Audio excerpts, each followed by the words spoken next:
Shalom dan puji Tuhan saudara atas kebaikan Tuhan kepada setiap kita, sehingga pada hari ini kita boleh bersama lagi di dalam ringkasan pelajaran Sekolah Sabat, pelajaran yang keempat, triwulan yang pertama tahun 2022, yang bertajuk Yesus Saudara Kita yang Setia. Untuk memulai pembelajaran Sekolah Sabat kita saudara, mari kita tunduk kepala dan kita berdoa. Bapa Syurgawi, terima kasih atas kebaikan-Mu bersama dengan kami di dalam pembelajaran Sekolah Sabat kami pada minggu ini. Dalam nama Yesus kami sudah berdoa. Amin. Saudara, sekali lagi tajuk pelajaran Sekolah Sabat kita, Yesus Saudara Kita yang Setia. Bagaimana buku Ibrani menjelaskan sifat manusia Yesus itu? Di screen saudara adalah ayat-ayat Alkitab yang membantu kita di dalam pelajaran kita pada minggu ini.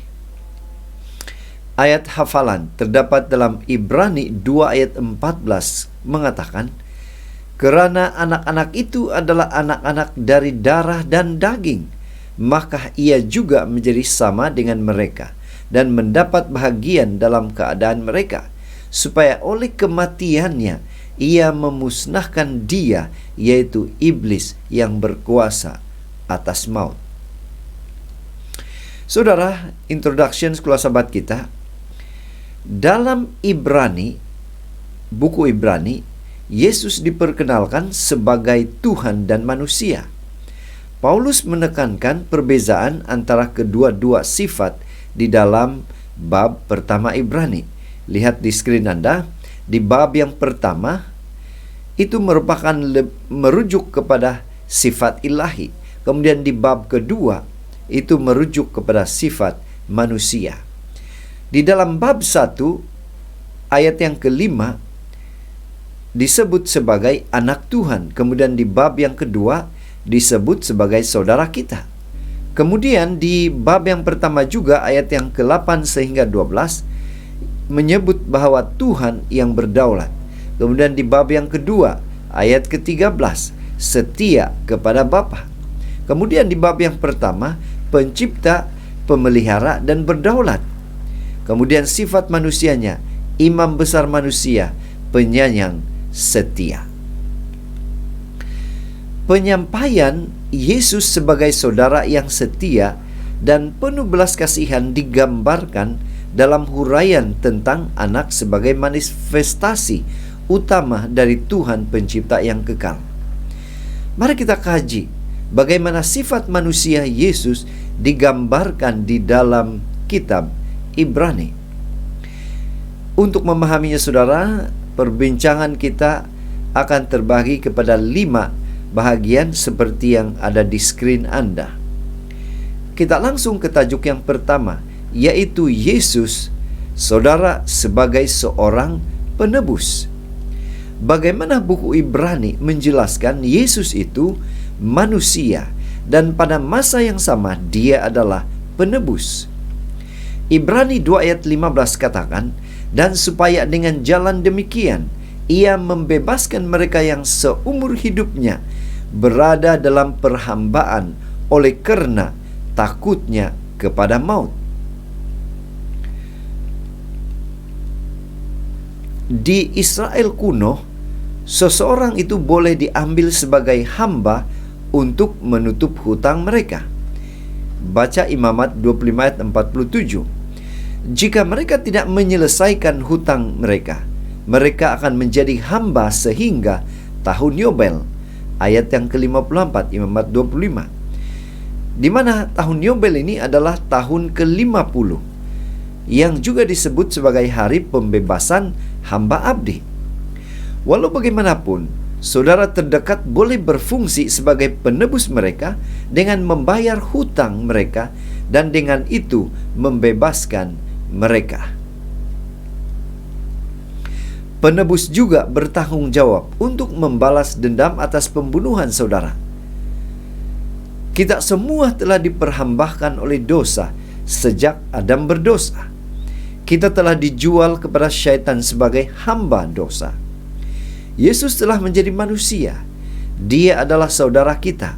saudara terdekat kita, penebus kita. Dia melunaskan hutang kita dengan kematiannya. Seterusnya, tajuk yang kedua yaitu Yesus tidak malu untuk menyebut mereka saudara. Bagaimana buku Ibrani menjelaskan bahwa Yesus tidak malu untuk menyebut mereka saudaranya? Ibrani 2 ayat 11 katakan, sebab ia yang menguduskan dan mereka yang dikuduskan, mereka semua berasal dari satu. Itulah sebabnya ia tidak malu menyebut mereka saudara. Kisah Musa adalah sejenis apa yang Yesus lakukan untuk kita. Musa menolak takhta di Mesir dan memilih untuk menjadi sebahagian daripada umat yang diperhamba saudara-saudaranya. Ibrani 11, 24 hingga 25. Yesus adalah Raja alam semesta. Dia menjadi sebahagian daripada kaum yang diperhambakan oleh dosa. Dia tidak malu menjadi sebahagian daripada keluarga hamba, membunuh miskin dan orang berdosa yang tidak bermoral dan hina. Ibrani mengatakan bahwa Yesus tidak malu untuk memanggil kita saudara-saudaranya. Ibrani 2 ayat 11. Walaupun dia adalah satu dengan Tuhan, Yesus merangkul kita sebagai sebahagian daripada keluarganya. Menjadi pertanyaan untuk kita, adakah kita malu untuk mengistiharkan bahwa Yesus, Raja alam semesta, adalah saudara kita? Saudara, mari kita mengaku secara terbuka bahwa Yesus adalah Tuhan. Dia juga adalah saudara dan penebus kita. Pena Inspirasi menjelaskan, Kristus adalah untuk mengenali dirinya dengan kepentingan dan keperluan manusia. Dia yang satu dengan Tuhan telah menghubungkan dirinya dengan anak-anak manusia melalui ikatan yang tidak akan pernah putus. Yesus tidak malu memanggil mereka saudara. Dia adalah pengorbanan kita, pembela kita, saudara kita, membawa rupa manusia kita di hadapan takhta Bapa, dan melalui zaman yang kekal, satu dengan bangsa yang telah Dia tebus, putra manusia. Dan semua ini agar manusia dapat diangkat dari kehancuran dan kemerosotan dosa, agar dia dapat mencerminkan kasih Tuhan dan berbagi sukacita kekudusan. Seterusnya, tajuk yang ketiga, Yesus darah dan daging seperti kita. Bagaimana buku Ibrani ini menjelaskan Yesus terdiri dari darah dan daging seperti kita, manusia? Ibrani 2 ayat 14 mengatakan, karena anak-anak itu adalah anak-anak dari darah dan daging, maka ia juga menjadi sama dengan mereka dan mendapat bahagian dalam keadaan mereka, supaya oleh kematiannya ia memusnahkan dia, yaitu iblis yang berkuasa atas maut. Di sini saudara, ungkapan daging dan darah digunakan dalam bahagian lain Alkitab untuk merujuk secara negatif kepada manusia. Dalam Matius 16 yang mengartikan kurang pemahaman. Kemudian Yohanes 1:12 hingga 13 tidak dapat menjadi anak. Kemudian 1 Korintus 15 ayat 50 tunduk kepada kematian. Dan Efesus 6 ayat 12 itu merupakan kelemahan. Yesus menjadi daging dan darah seperti kita. Dengan itu memperolehi sifat manusia yang lemah. Walau bagaimanapun, dia berbeza dengan kita. Dia tidak pernah berdosa dan sifat manusianya adalah kudus, tidak berbahaya dan tidak bernoda. Dengan cara ini, dia dapat memusnahkan kuasa Satan dan membebaskan kita daripada dosa. Tajuk yang keempat, yaitu Yesus disempurnakan melalui penderitaan. Bagaimana buku Ibrani menjelaskan bahwa Yesus telah disempurnakan melalui penderitaan? Ibrani 5 ayat 8 hingga 9. Dan sekalipun ia adalah anak, ia telah belajar menjadi taat dari apa yang telah dideritanya. Dan sesudah ia mencapai kesempurnaannya, ia menjadi pokok keselamatan yang abadi bagi semua orang yang taat kepadanya. Jika Yesus sudah sempurna, mengapakah dia perlu disempurnakan lagi? Saudara, mari kita lihat dan baca buku Ibrani 5 ayat 7 sehingga 9. Ada 3 poin utama yang menjawab pertanyaan ini. Yang pertama, bagaimana disempurnakan? Dia berdoa kepada Tuhan. Ibrani 5 ayat 7. Yesus berdoa untuk dibebaskan daripada kematian, tetapi juga agar kehendak Tuhan dilakukan di atas segalanya.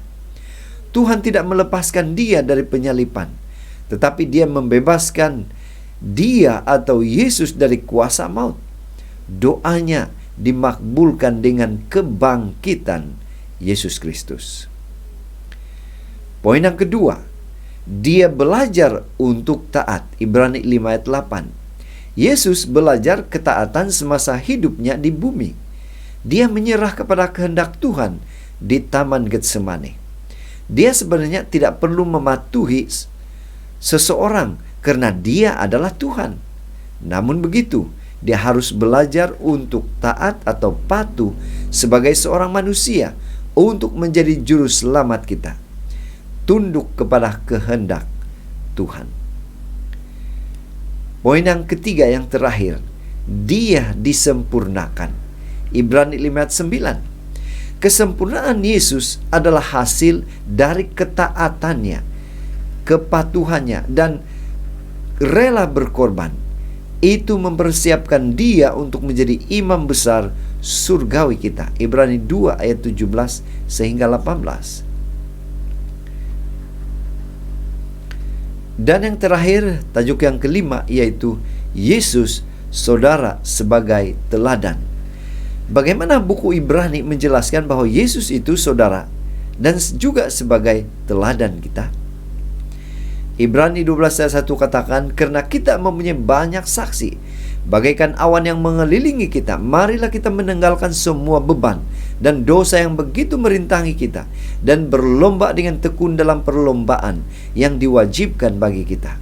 Marilah kita melakukannya dengan mata yang tertuju pada Yesus, yang memimpin kita dalam iman, dan yang membawa iman kita itu kepada kesempurnaan, yang dengan mengabaikan kehinaan, tekun memikul salib ganti sukacita yang disediakan bagi Dia yang sekarang duduk di sebelah kanan takhta Allah. Saudara, dalam buku Ibrani pasal yang ke-11, Paulus menyebut beberapa orang yang telah setia kepada Tuhan. Kemudian dia menggalakkan kita untuk mengikuti teladan imannya dengan meninggalkan dosa dan berlari ke garis penamat. Kemudian dia memperkenalkan Yesus sebagai teladan kita. Dialah pelopor dan penyempurna iman kita. Dia adalah permulaan dan pengakhiran. Dia adalah dan akan sentiasa menjadi teladan kita. Saudara, apabila kita meniru Dia, meniru Tuhan Yesus Kristus, kita sedang disempurnakan dari hari ke hari. 2 Korintus 3:18. Pena inspirasi menegaskan, namun makhluk yang mulia ini mengasihi orang berdosa yang malang dan mengambil rupa seorang hamba, agar ia menderita dan mati demi manusia. Yesus mungkin boleh tetap berada di sebelah kanan Bapanya, mengenakan mahkota raja dan jubah kerajaannya. Tetapi Yesus, Dia memilih untuk menukar semua kekayaan, kehormatan dan kemuliaan surga dengan kemiskinan umat manusia, dan kedudukannya sebagai yang tertinggi dengan kengerian Getsemani dan penghinaan dan penderitaan di Kalvari.